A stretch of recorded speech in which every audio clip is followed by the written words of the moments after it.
आज हम डिस्कस करने वाले हैं बहुत ही important as well as the interesting topic and the topic is स्वॉट analysis.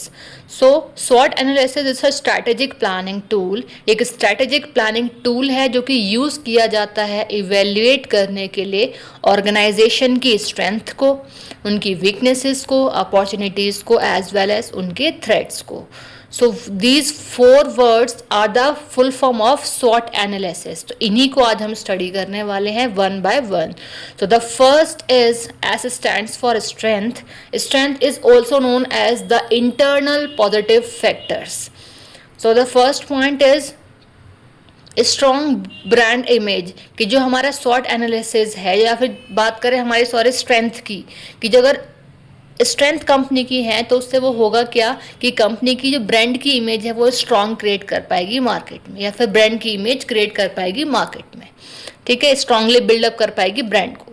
Next is skilled workforce, कि हमारी कंपनी की स्ट्रेंथ क्या रहेगी कि जो हमारी वर्कफोर्स है, जो हमारी मैन पावर है जो कंपनी के लिए काम कर रही है वो स्किल्ड होगी, इट मीन्स उनमें स्ट्रेंथ है, ठीक है।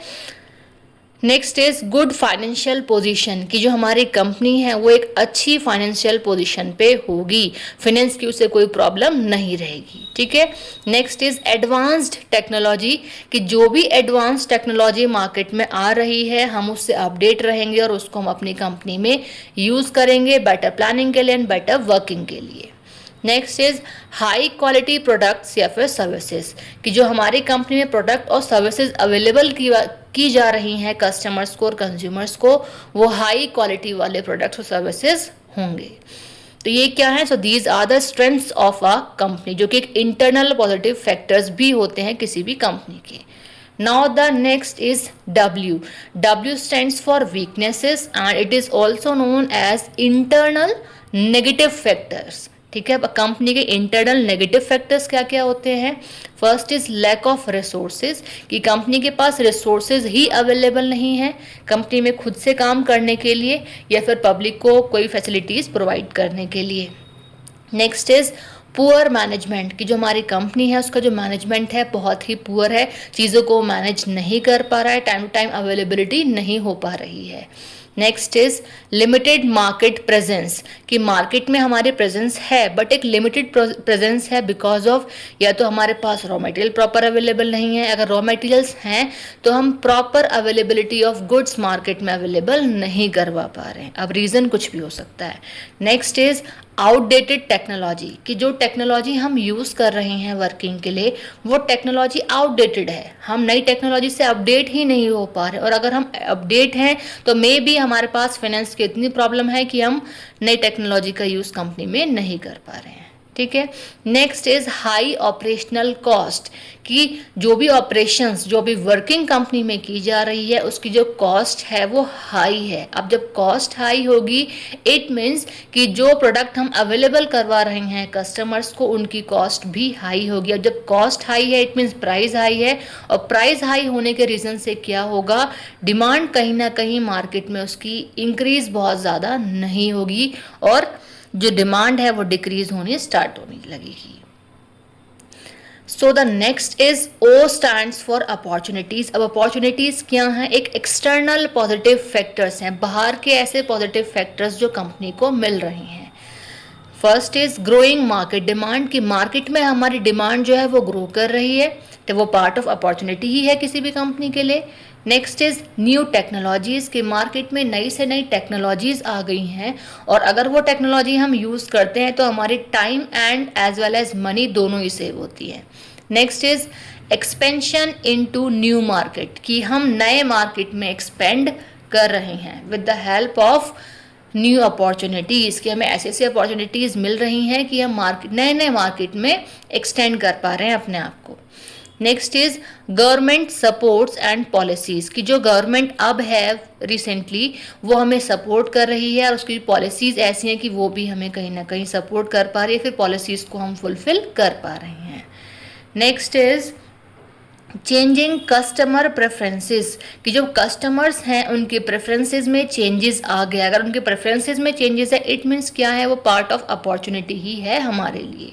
फॉर एग्जांपल लेती हूँ, जैसे एक कस्टमर है, ठीक है, वो एक प्रोडक्ट यूज़ कर रहा है, फॉर एग्जांपल कोई क्रीम यूज़ कर रहा है, ठीक है, लेक्मी का फाउंडेशन यूज़ कर रहा है, ठीक है। तो अब वो लेक्मी का फाउंडेशन काफ़ी टाइम से यूज़ कर रहा था, अब उसने लेक्मी के फाउंडेशन को स्किप कर किसी नए प्रोडक्ट को, या फिर जो हमारी कंपनी है, ठीक है, उसके प्रोडक्ट के फाउंडेशन यूज़ उसने करना स्टार्ट कर दिया। तो क्या हुआ कि जो कस्टमर है उसकी प्रेफरेंसेस में चेंजेस आया, उसकी वजह से क्या हुआ, हमारी कंपनी को एक अपॉर्चुनिटी मिली। अब डिपेंड हमारे ऊपर करेगा कि हम कैसे किस तरीके से उस कस्टमर को कन्वेंस, अट्रैक्ट और फिर रेगुलर कस्टमर उसको या फिर बना सकते हैं, ठीक है। It's totally ups to our company.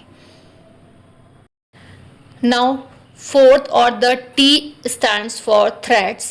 Threats is also known as external negative factors. मतलब बाहर के हैं बट वो नेगेटिव फैक्टर्स हैं, ठीक है, कंपनी के बाहर के, इज नोन एज एक्सटर्नल। अब फर्स्ट पॉइंट क्या है, चेंजेस इन गवर्नमेंट रेगुलेशन, की जो गवर्नमेंट है उसके रूल्स एंड रेगुलेशन में चेंजेस आ गए तो कहीं ना कहीं इम्पैक्ट पड़ेगा हमारी कंपनी पे। Next is rising cost of raw material, की जो रॉ मटेरियल हम परचेज कर रहे हैं जिससे हम फिनिश्ड गुड्स बनाते हैं, तो वो जो रॉ मटेरियल है उसकी जो कॉस्ट है वो इंक्रीज हो गई। अब जब कॉस्ट रॉ मटेरियल की इंक्रीज होगी, इट मीन्स क्या है, हमारी प्रोडक्शन कॉस्ट इंक्रीज होगी, या जो हमारा प्रोडक्ट है उसका भी प्राइस इंक्रीज होगा, तो कहीं ना कहीं मार्केट में हमारी प्रोडक्ट की डिमांड पे इम्पैक्ट पड़ेगा।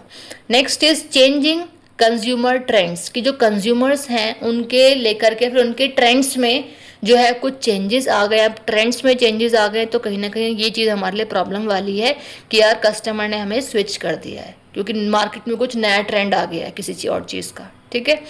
Next is economic down turns, कि हमारी जो इकोनॉमी है वो मार्केट में डाउन कर गई है। अब जब हमारी इकोनॉमी कहीं ना कहीं ग्रो नहीं करेगी, डाउन की तरफ जाएगी, तो कहीं ना कहीं पब्लिक के पास पैसा कम होगा। पब्लिक के पास अगर मनी कम है तो उसका रीज़न क्या होगा कि उसकी डिमांड कम होनी शुरू हो जाएगी, तो उससे भी इम्पैक्ट पड़ेगा हमारे ऊपर, हमारी कंपनी पर, ठीक है।